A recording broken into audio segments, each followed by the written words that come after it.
जय श्री कृष्णा। कैसे हैं आप लोग फ्रेंड्स। आज की चर्चा बहुत महत्वपूर्ण होने जा रही है। मोस्टली हम सभी लोग क्या होते हैं, राहु के बारे में तो जानकारी एकत्र कर लेते हैं, लेकिन जस्ट सामने बैठे हुए केतु महाराज को भूल जाते हैं।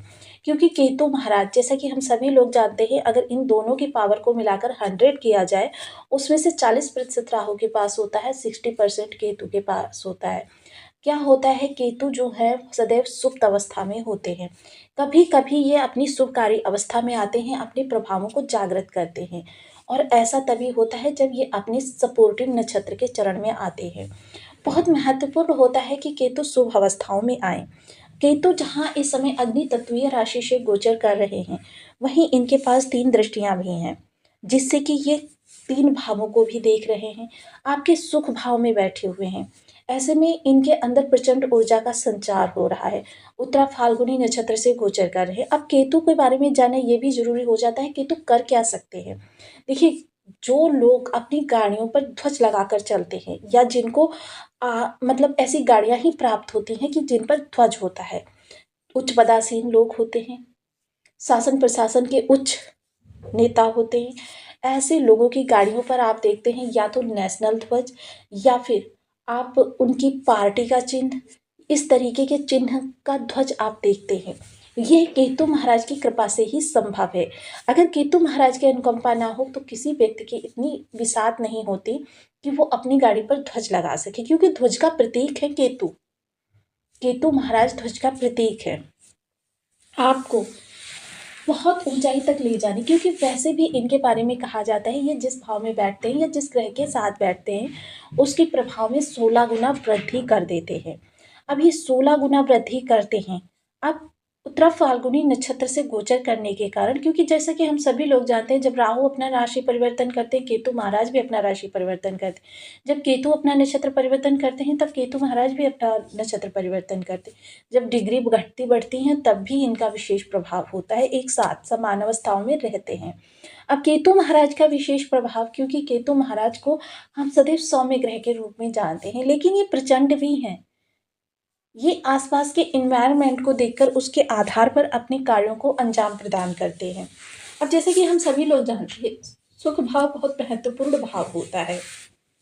अब सुख भाव में विराजित केतु इस समय पर आपके लिए प्रभाव किस तरीके से लेकर आने वाले हैं, इस पर चर्चा करेंगे। तो बनी रहिए हमारे साथ इस वीडियो में, एंड तक आपको बहुत कुछ जानने के लिए मिलेगा। वीडियो बहुत ज्ञानवर्धक होने वाला है। यदि आपके लग्न में 2 नंबर बना हुआ है तो ये राशिफल आपके लिए। कुंडली में कहीं भी चंद्रमा के साथ 2 नंबर बना हुआ है तो ये राशिफल आपके लिए। कुंडली ना होने की स्थिति में आप इसे नाम राशि से भी देख सकते हैं। यदि अभी तक आपने अपने इस चैनल को सब्सक्राइब नहीं किया है तो प्लीज़ सब्सक्राइब कर लीजिए, वीडियो को लाइक कर लीजिए, चैनल को शेयर कर दीजिए। इससे होगा क्या कि हमारे आने वाले हर वीडियो की नोटिफिकेशन मिल सकेगी आपको सबसे पहले। एक प्यारा सा कमेंट करना बिल्कुल ना भूलें। कमेंट से हमें बहुत मोटिवेशन मिलता है, हौसला मिलता है, और ये पता चलता है कि आप और क्या जानना चाहते हैं। देखिए, केतु महाराज को एक विच्छेदात्मक प्लैनेट भी माना जाता है। जैसे कि हम सभी लोग जानते हैं, राहु केतु को हम विच्छेदात्मक ग्रह कहते हैं। क्यों? क्योंकि देखिए, जैसे कि आप किसी कार्य के लिए प्रयास कर रहे हैं, बार बार प्रयास कर रहे हैं, 1000 बार प्रयास कर रहे हैं, लेकिन आपको वहाँ से सफलता का 1% भी नहीं प्राप्त हुआ। मसलन आप वहाँ उस कार्य को स्टॉप कर देते हैं, आप दिशा बदल देते हैं, परिवर्तित कर देते हैं, और दूसरी दिशा में जाकर अपने कैरियर को बनाते हैं, लेकिन आपके मन में एक कसक रह जाती है, टीस रह जाती है। काश मेरा उस समय पर ये कार्य हो गया होता तो आज मेरे जीवन की स्थिति कुछ और होती। यह जो विच्छेद आपका उस चीज से हुआ, यही है केतु महाराज, कि आपने दिशा बदल दी, आपके मन में एक कसक रह गई, और यही अंतर मन है जो, वो है केतु महाराज। केतु महाराज के प्रभाव धर्म से जुड़े हुए हैं। जितना ज़्यादा धर्म का अनुसरण करेंगे उतना ज़्यादा केतु महाराज के प्रभाव, क्योंकि मोस्टली आप ये सदैव देखिएगा, जिस भाव में केतु महाराज विद्यमान होते हैं उस भाव से आपको एक अलग सी विरक्ति रहती है, चाहे वो लग्नगत ही क्यों ना हो। आपको स्वयं से प्रेम नहीं होगा, स्वयं के बनाव श्रृंगार का कोई शौक नहीं होगा। आपकी जिस भी अवस्था में है वैसे ही आप जाने के लिए निकल देंगे, चाहे किसी विशेष गंतव्य पर ही जा रहे हों। ये सारी विशेषताएं होती हैं केतु महाराज के अंदर। अगर आपके धन भाव में हैं तो आप देखिए, यंत्रवत धन प्राप्ति के लिए प्रयास करेंगे, क्योंकि आपके घर वाले आपको प्रेस्टाइज कर रहे हैं। आप अपने मन से धन को बढ़ाने का कोई भी सोर्स नहीं करते हैं। जब आपको प्रेशराइज़ किया जाता है या आपको बहुत ज़्यादा डिफ़िकल्टीज़ होने लगती है कि भई बिना धन के तो आप आगे सर्वाइव हो ही नहीं सकता, तब आप धन के लिए प्रयास करते हैं। तो ये जो केतु महाराज होते हैं, ये आपको उस भाव से विरक्त कर देते हैं जिस भाव में विद्यमान होते हैं। अब मोस्टली शुभ भाव में विद्यमान है, देखिए ऐसे में पारिवारिक ज़रूरतों की, आवश्यकताओं की पूर्ति तो आप करेंगे क्योंकि वो आपकी ज़िम्मेदारी है, किंतु आपका उन चीज़ों से कोई विशेष लगाव नहीं होगा। ऐसी स्थिति आपके सामने अब उत्पन्न होने जा रही है कि आपके सुख-सुविधाओं में वृद्धि होने जा रही है, क्योंकि जहाँ पर विरक्ति होती है वहीं पर केतु के प्रभाव सकारात्मक हो जाते हैं। अब ये विरक्ति जो आपके अंदर उत्पन्न हुई है अपने घर की चीज़ों के प्रति, घर के सदस्यों के प्रति, ये घर के सदस्यों की सुख-सुविधा, फाइनेंशियल जो कहते हैं क्राइसिस आ रहे थे, वो अब समाप्त होते हुए दिखाई देंगे। क्योंकि इस समय आपको कुछ इन्वेस्टमेंट भी करने हैं, कुछ आपको प्रॉपर्टी संबंधी लेन-देन भी करने हैं। उन चीज़ों की भरपाई के लिए इस समय आपकी ज़िम्मेदारी के रूप में ये केतु महाराज के प्रभाव जो हो रहे हैं, बहुत ज़्यादा सक्रिय हो रहे हैं। और ये सक्रिय प्रभाव इस समय पर आपको किस तरीके से, देखिए यहाँ पर आपको थोड़ा-सा खुद पर नियंत्रण भी रखना होगा और खुद को बहुत ज़्यादा एनहांस भी करना होगा। 2 स्थितियाँ आपके लिए हैं यहाँ पर, क्योंकि जो चीज़ें मैं यहाँ पर आपको ना करने के लिए बोलूँगी, उनको आपको किसी भी हालत में नहीं करना है। सबसे पहले मैं वही चीज़ें बता देती हूँ जो आपको नहीं करनी है। इस दौरान आपको सबसे पहले तो आपको क्या, वादा नहीं करना है किसी से। मोस्टली क्या होता है, हम जब जॉब करते हैं या हम बिज़नेस में होते हैं या ऐसे ही हम परिवार के लोगों को खुश करने के लिए कुछ वादे कर देते हैं कि भई देखो फलाँ दिन हम अ, घूमने के लिए जाएँगे या पिक्चर देखने के लिए जाएँगे या फिर मैं आपका ये कार्य अवश्य करवा दूँगा। ये जो स्थितियाँ होती हैं, ये केतु को नेग्लेक्ट करती हैं, क्योंकि वादा करो तो उसे निभाओ। क्योंकि केतु को ये चीज़ें बिल्कुल भी पसंद नहीं, क्योंकि जैसे कि हम इनको प्रतीक मानते हैं धर्म का, सन्यासी मानते हैं इनको। इनको किसी की सुख-सुविधा से कोई मतलब नहीं होता, इनको सिर्फ़ नीति, नियम और धर्म से मतलब होता है। दूसरा क्या है, क्योंकि इनकी एक दृष्टि विदेश भाव पर भी जा रही है। आपको विदेश से आई हुई चीज़ें, जहाँ पर आप रह रहे हैं या आपका जो होम टाउन है, उससे अन्यत्र की आई हुई चीज़ें अपने घर में नहीं रखना, विशेषकर मदिरा जैसी चीज़ें। अगर इन चीज़ों को आप रखते हैं तो फिर समझ लीजिए कि उस घर की उल्टी गिनती प्रारंभ हो जाती है। सिर्फ़ उसी व्यक्ति की नहीं, जिस व्यक्ति का उनसे किसी भी प्रकार से जुड़ाव होता है या उस घर में रहता है, उस व्यक्ति की भी। बस ये 2 चीज़ें अगर आप सँभाल कर चलेंगे, तो फिर आपके लिए केतु महाराज के प्रभाव सकारात्मक रहने वाले हैं। इसके अलावा इस समय माता के स्वास्थ्य में कोई जो दिक्कत आ रही थी, वो दूर होगी, भौतिक सुख-सुविधाओं में वृद्धि होगी। पंचम दृष्टि जो आपके इस समय पर अष्टम हाउस में जा रही है, ये आपकी आंतरिक चेतना को विकसित करेगी, जिसकी वजह से क्या है कि आपकी छठी इंद्रिय जो जागृत होगी, वह आपको पूर्वाभास जैसी स्थितियों से अवगत कराएगी, क्योंकि पूर्वाभास बहुत महत्वपूर्ण होता है।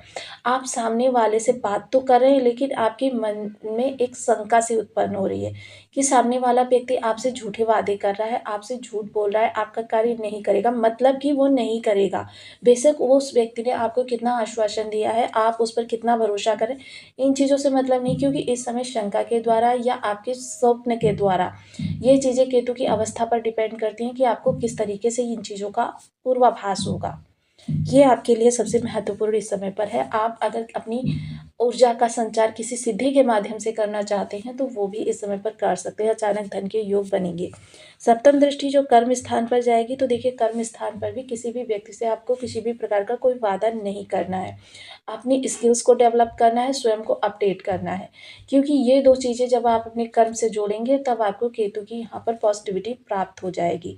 अर्थात आपके स्थानांतरण या आपकी पदोन्नति की, वेतन वृद्धि की आपके योग बन जाएँगे। शासन-प्रशासन से जुड़े हुए हैं, तो ऐसे में आपको बहुत ही सतर्क रहना है कि आपको किसी भी प्रकार का कोई वादा नहीं करना, कोई झूठा प्रलोभन नहीं देना है। आपको सिर्फ़ अपनी कर्म को न्याय के साथ करना है। वहीं अगर मैं नवम दृष्टि की चर्चा करूँ, तो ये विदेश से जुड़ी हुई है। केतु महाराज विदेश के कारक भी होते हैं और विदेश से जुड़े हुए कार्य जो भी आपके पेंडिंग है, जॉब करने के लिए जाना चाहते हैं, पढ़ने के लिए जाना चाहते हैं, जॉब के लिए अप्लाई कर रखा था, वीज़ा पासपोर्ट अप्लाई कर रखा है, वहाँ से कोई आपके लिए रिस्पॉन्स नहीं निकल कर आ रहा, ये सब आपकी परेशानियां अब दूर हो जाएंगी, क्योंकि केतु महाराज का एक ही प्रहार 100 प्रहारों के बराबर होता है। आपके लिए लाभ की स्थिति को प्रशस्त करते हुए देखे जाएंगे केतु महाराज। आपका लाभ दिन दूना रात चौगुना बढ़ेगा। यह आपके लिए केतु महाराज की एक, कह सकते हैं, बहुत अच्छी भेंट होगी। केतु महाराज देखिए, वैसे तो धर्म से जुड़े हुए ग्रह माने जाते हैं, ये आपकी आंतरिक चेतना को विकसित करने के लिए माने जाते हैं और यह आपका समग्र विकास करने के लिए भी महत्वपूर्ण ग्रह माने जाते हैं।